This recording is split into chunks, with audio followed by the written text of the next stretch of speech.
Today's video is about the demonstration of the ideal gases with examples from the daily life. Ideal gases obeys the ideal gas equation, that is PV is equal to nRT.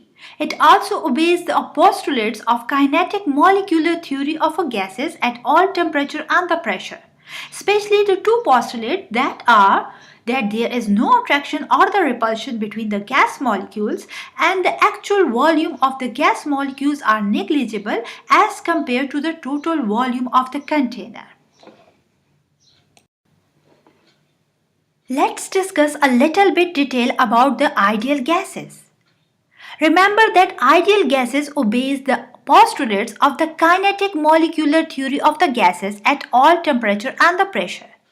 These postulates are: number 1, that there is no force of attraction present between the gas molecules. Number 2, that the actual volume of the gas molecule is negligible as compared to the total volume of the gas container. Actually, ideal gases can't exist in nature. These gases can obey these two assumptions of the kinetic molecular theory of the gases at high temperature and the low pressure, and they behave ideally. Let's discuss it in a little bit detail. Gases behave ideally only at high temperature and the low pressure. Because at high temperature and the low pressure, the average kinetic energy of the gas molecules increases. And we know that according to the kinetic molecular theory of the gases, that the temperature is directly proportional to the kinetic energy. So when we increase the temperature, the kinetic energy of the molecules also increases. So the gas molecules move faster, and as a result, they move far apart from each other and create a large empty spaces between them. As we know that the size of the gas molecules are very small with large empty spaces between them. Therefore, there is no attractive forces present between these molecules at high temperature and the low pressure. Let's talk about the volume of the gas molecules.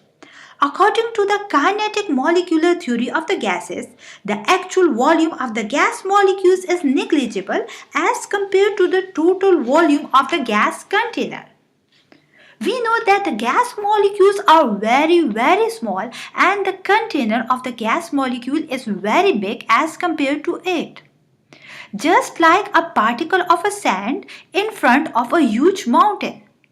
Therefore, we neglect the volume of the gas at high temperature and the low pressure. To understand the ideal gases more clearly, let's take an example.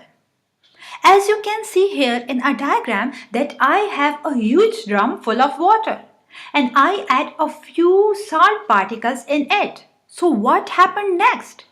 Should it become saltish or not? Absolutely not. Because the salt particles are very small as compared to the size of the drum, and they are very few in number. Similarly, in case of the ideal gases, the gas molecules are very small. They occupy a very small space in a container. Therefore, we ignore the volume of a gas, and they are far apart from each other. Therefore, between the gas molecules, there is no attractive or the repulsive forces present between them at high temperature and the low pressure. And we ignore the actual volume of a gas as compared to the container of a gas. Volume. Don't forget to like my video and subscribe my channel Digital Chemistry. Thank you for watching.